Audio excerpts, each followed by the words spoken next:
Hey guys, welcome back. So today I wanted to talk about fork oil. So in the stock Honda Grom and the Honda Monkey, it comes with a very lightweight fork oil. I think it's 5 or 7 weight.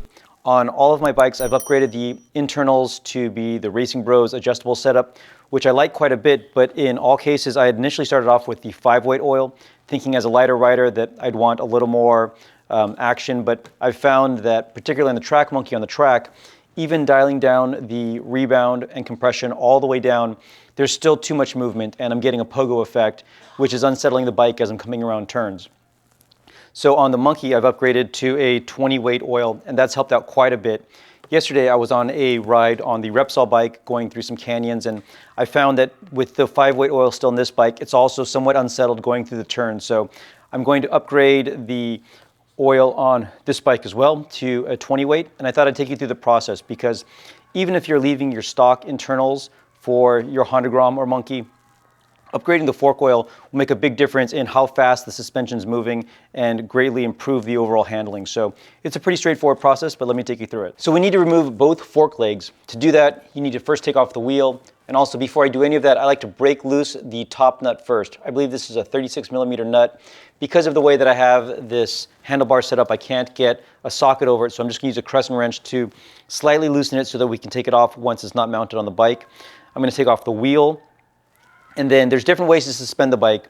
There are some jack stands that hook underneath the hole here, underneath the triple clamp, but I'm just gonna suspend it from this rack that I have here to take enough weight off that I can take the wheel off and take each fork leg off one at a time. Before you can loosen this nut, you also need to loosen the top clamp just a little bit since it's putting extra pressure onto the nut.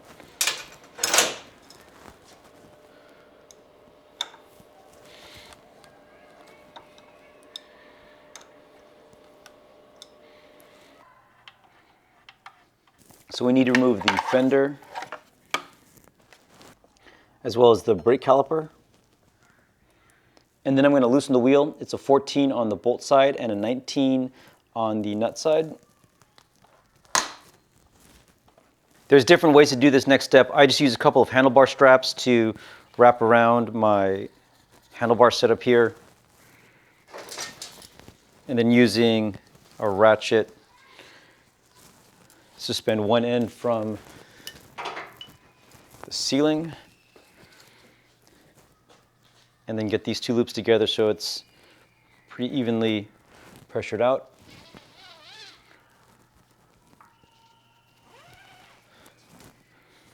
Line this up. And then just give it a few cranks.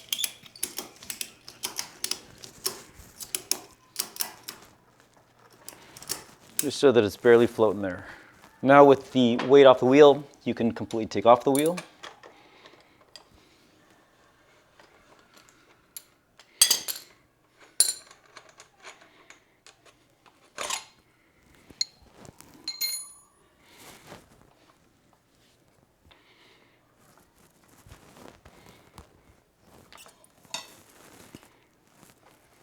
And we can now take off one side of the suspension. So we already slightly loosened this Allen bolt here that used a 6mm Allen key.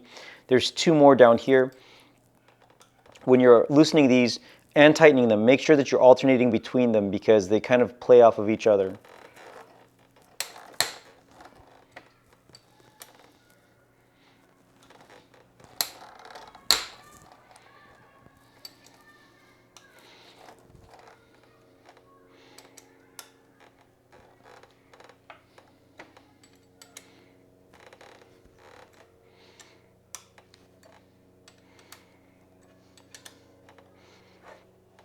And it's already coming out.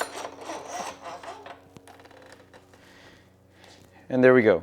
All right, so now that we have one side off, we can drain the oil out of it. Again, the reason we loosened the nut on the top was because otherwise we have no real way to get purchase on it if we need to loosen it. But this is where I like to use a 36mm socket just to be able to more easily twist off the nut.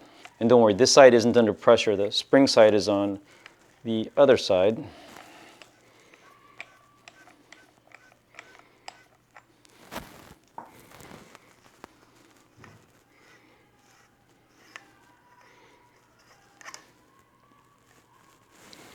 And now we can drain it. So to drain it, again, make sure you've got a drain pan. You don't take it all the way off. The cap doesn't come all the way off. It just slides down a bit. And then you can start pumping it. And so then you just pump it back and forth as it makes this puke sound as it drains out of the valves. And this process actually takes a while, so you need to go back and forth until all of the oil is out. And actually what I'm going to do is I'm going to prop this up so that it also kind of drains while I get the other fork leg off.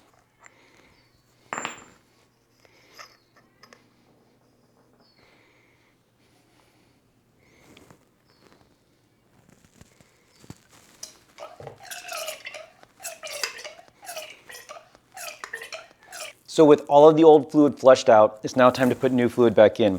Again, I'm using a 20 weight. This is what I have in the Monkey, and it's performing much better as far as slowing down the dampening and compression. So that's what I'm going to be putting into this bike as well. The Racing Bros instructions recommend 230 milliliters of fluid. So that's what I will be putting in. I have a measuring cup here that goes actually exactly to 230 milliliters. I found though that since you can only put so much fluid in at a time, I don't want to fill this whole thing up to 230. I'll start with 50 and then go at about 50 increments at a time. And as you're pouring fluid in, you need to slowly work it through the system so that the valving brings it through the rest of the front shock. Otherwise, if you start to fill it up, it'll just overflow quickly. So you have to do it very mindfully and carefully and trying to get as close to that exact 230 milliliters as possible. So I'm going to put about 50 in here to start, get it worked in, and keep going until it's full. Then we'll screw this down and install it back on the bike. So with that first 50 measured out, kind of open this up. You don't want to have it all the way down here because there's less space. You want it about that much room.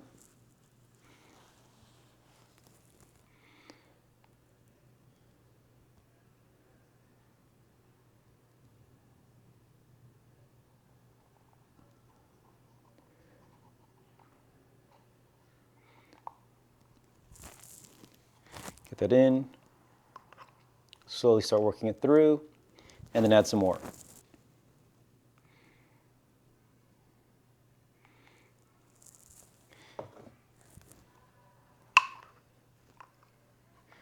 See, I just put another 50 in and it's already at the top, so you need to start working it through to have more space for the rest of it.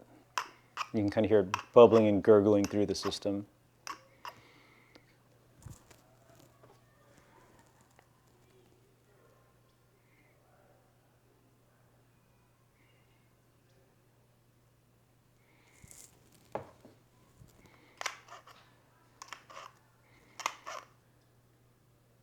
All right, so that's 150.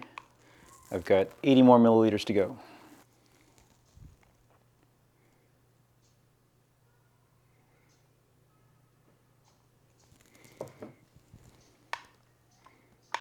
All right, that's all 230 milliliters. And I'm just going to tighten it back up. We'll get the final tightening on the bike.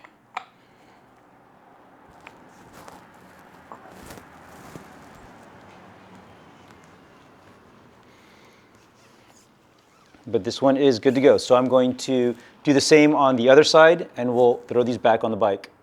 All right, both of these now are ready to go with the 20 weight fork oil. It's a good opportunity also just to clean up everything on the forks, as well as cleaning up some of the other parts on the bike that you usually can't easily access.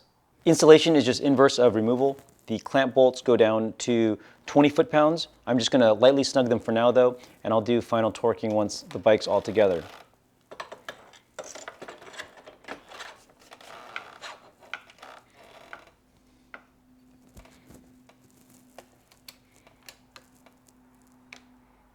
Again, on these pinch bolts on the lower half, make sure that you're doing them evenly.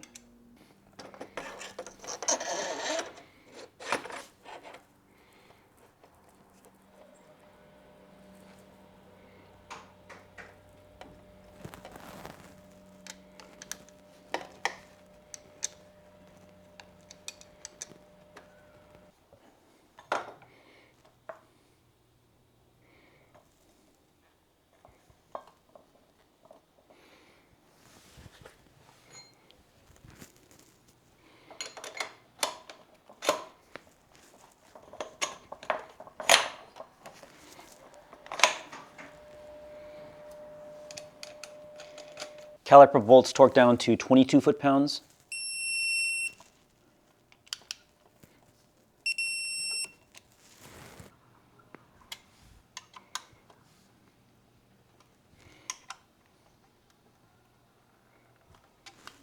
And before I do final torquing on these bolts, I realize I also need to center my little graphic there.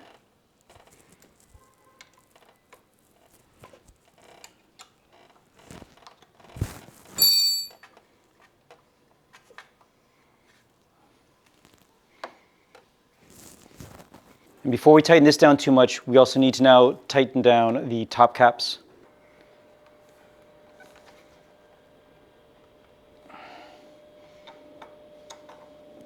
And then torque down to 20 foot-pounds.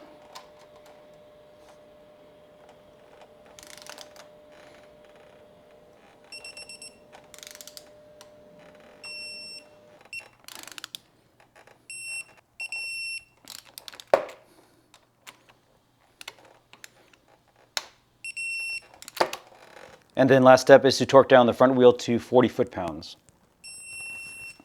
All right, so a very easy install. Again, this is something that I'd recommend. Even if you're not planning on changing out the fork internals, you get much better suspension control by just going to a heavier weight oil, and it's very inexpensive. It was $13 or $14 for the fork oil.